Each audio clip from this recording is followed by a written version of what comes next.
Assalamualaikum warahmatullahi wabarakatuh. Kami dari kelompok 10 beranggotakan saya Vina Maulina, Vina Rahmawati, Gasani Malahati, dan Alfidia Saputra ingin mempresentasikan tentang akhlak terhadap pribadi.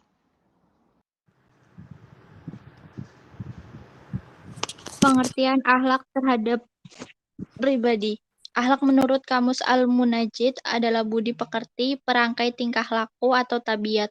Akhlak pribadi terhadap diri sendiri meliputi kewajiban terhadap dirinya disertai dengan larangan merusak, menistakan,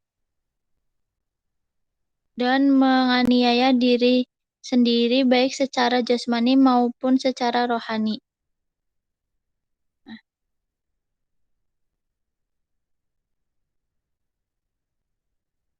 Akhlak al-karimah. Akhlakul karimah adalah akhlak yang baik dan terpuji, yaitu suatu aturan atau norma yang mengatur hubungan antar sesama manusia dengan Tuhan dan alam semesta. Apa saja macam-macam akhlak al-karimah terhadap diri sendiri? Akhlak al-karimah, macam-macam akhlak al-karimah terhadap diri sendiri. 1. Amanah, sikap pribadi setia, tulus hati, dan jujur dalam melaksanakan sesuatu yang dipercaya kepadanya, baik berupa harta, kewajiban, ataupun kepercayaan. Sidik, berlaku benar dan jujur, baik dalam perkataan maupun perbuatan. Ifah, menjaga dan memelihara kesucian dan kehormatan diri dari tindakan tercela, fitnah, dan perbuatan yang dapat mengotori dirinya. Sabar, perilaku seseorang terhadap dirinya, pengendalian nafsu, adil menempatkan sesuatu pada tempatnya. Selanjutnya akan dibacakan oleh Gasani Malahati. Akhlak al-karimah, malu, yaitu bersikap malu dalam artian berhati-hati dari tindakan atau menghindari dari hal yang memalukan terhadap diri sendiri.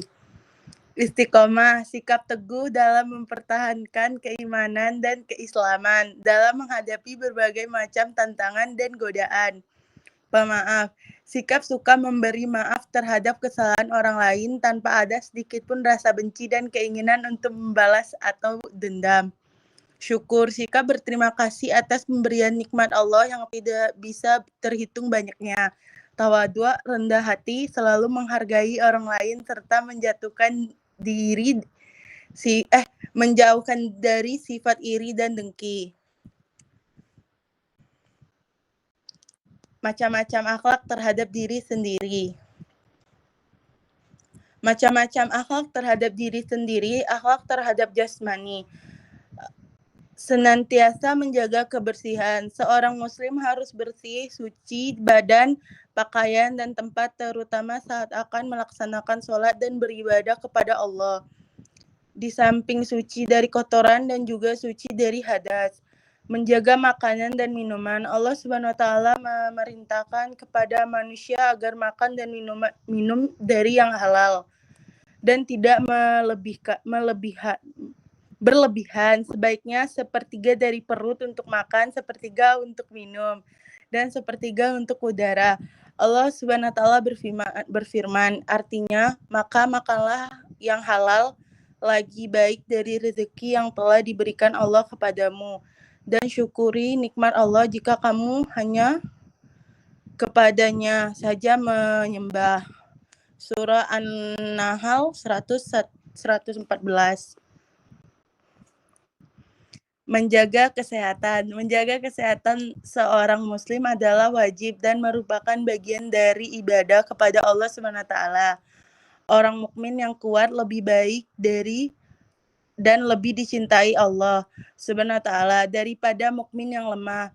Dari sahabat Abu Hurairah bersabda, Rasulullah, mukmin yang kuat lebih dicintai Allah daripada mukmin yang lemah, dan masing-masing memiliki kebaikan. Bersemangatlah terhadap hal-hal yang bermanfaat bagimu dan memohonlah pertolongan kepada Allah dan jangan merasa malas. Dan apabila engkau ditimpa sesuatu, maka katakanlah qadarullah wa ma asaf fa'al. telah ditakdirkan oleh Allah dan apa yang Dia kehendaki pasti terjadi. Berbusana yang Islam. Manusia mempunyai budi, akal, dan kehormatan, sehingga bagi bagian badannya ada yang harus ditutupi aurat. Karena itu Allah SWT memerintahkan manusia menutup auratnya, dan Allah SWT menciptakan bahan-bahan di alam ini untuk membuat pakaian sebagai penutup badan.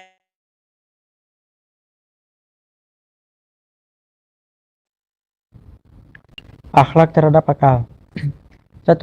Menuntut ilmu. Menuntut ilmu merupakan salah satu kewajiban bagi setiap muslim, sekaligus sebagai bentuk akhlak seorang muslim. Muslim yang baik akan memberikan porsi terhadap akalnya, yakni berupa penambahan pengetahuan dalam sepanjang hayatnya.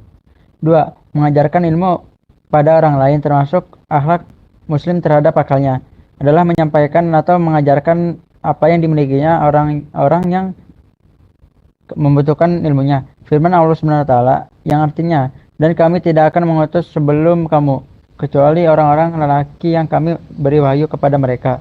Maka bertanyalah kepada orang yang mempunyai pengetahuan jika kamu tidak mengetahui. Quran Surat An-Nahl ayat 43.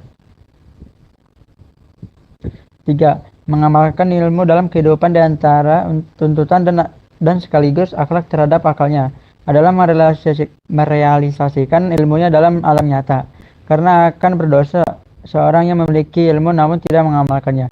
Firman Allah Subhanahu wa taala yang artinya, "Wahai orang-orang yang beriman, kenapakah kamu mengatakan sesuatu tidak kamu kerjakan? Amat besar kebencian di sisi Allah bahwa kamu mengatakan apa-apa yang kamu tidak kerjakan." Quran Surat As-Saff. Akhlak terhadap jiwa. 1. Bertaubat dan menjatuhkan diri dari dosa besar. Taubat adalah meninggalkan seluruh dosa dan kemaksiatan, menyesali perbuatan dosa yang telah lalu, dan berkeinginan teguh untuk tidak mengulangi lagi perbuatan dosa tersebut pada waktu yang akan datang. Adapun yang termasuk dosa-dosa besar diantaranya: 1. Syirik, 2. Kufur, 3. Nifak, 4. Ridah, 5. Fasik, 6. Berzina dan menuduh orang berzina, 7. Membunuh manusia, dan 8. Bersumpah palsu. Selanjutnya akan dibacakan oleh Vina Maulina. 2. Bermurakabah. Murakabah adalah rasa kesadaran seorang muslim bahwa dia selalu diawasi oleh Allah Subhanahu wa taala. Dengan demikian, dia tenggelam dengan pengawasan Allah dan kesempurnaannya, sehingga ia merasa akrab, merasa senang, merasa berdampingan, dan menerimanya serta menolak selain dia. Firman Allah Subhanahu wa taala, "Innallaha kana 'alaikum raqiba." Artinya, sesungguhnya Allah itu Maha mengawasimu. Quran Surah An-Nisa ayat 1. 3. Bermuhasabah, yaitu menyempatkan diri pada suatu waktu untuk menghitung-hitung amal hariannya. Apabila terdapat kekurangan pada yang diwajibkan kepadanya, maka menghukum diri sendiri dan berusaha memperbaikinya. Kalau termasuk yang harus dikodok, maka mengkodoknya. Dan bila ternyata terdapat sesuatu yang terlarang, maka memohon ampun, menyesali, dan berusaha tidak mengulangi kembali. Muhasabah merupakan salah satu cara untuk memperbaiki diri, membina, menyucikan, dan membersihkannya. 4. Mujahadah. Mujahadah adalah berjuang, bersungguh-sungguh, berperang melawan hawa nafsu. Hawa nafsu senantiasa mencintai ajakan untuk terlena, menganggur, tenggelam dalam nafsu yang mengembuskan syahwat, kendati pun padanya terdapat kesengsaraan dan penderitaan. Jika seorang muslim menyadari bahwa itu akan menyengsarakan dirinya, maka dia akan berjuang dengan menyatakan perang kepadanya untuk menentang ajakannya, menumbas hawa nafsunya. Cara berakhlak terhadap diri sendiri. 1. Membiasakan diri menerapkan pola hidup sehat yang berupa berolahraga, memakan makanan yang bergizi, dan istirahat yang cukup. 2. Membiasakan diri untuk selalu melakukan kegiatan yang positif dan produktif sehingga mampu mengasah daya pikir kita. 3. Membiasakan diri untuk selalu menerapkan konsep kemarin belajar, sekarang belajar, dan besok kedepannya tetap belajar. 4. Bertindak dengan memikirkan semua aspek sehingga bisa mengetahui manfaat dan resiko. Manfaat berakhlak terhadap diri sendiri. 1. Menumbuhkan dan menjaga kesehatan tubuh. 2. Membiasakan diri untuk selalu hidup sehat. 3. Mempunyai daya pikir yang cerdas. 4. Menghindari dari dosa kecil ataupun besar. Terima kasih, saya harap kamu bisa mendapatkan pengetahuan yang berguna dan dari presentasi ini. Sekian dari kelompok kami. Saya ucapkan mohon maaf bila ada kekurangan. Terima kasih. Wassalamualaikum warahmatullahi wabarakatuh.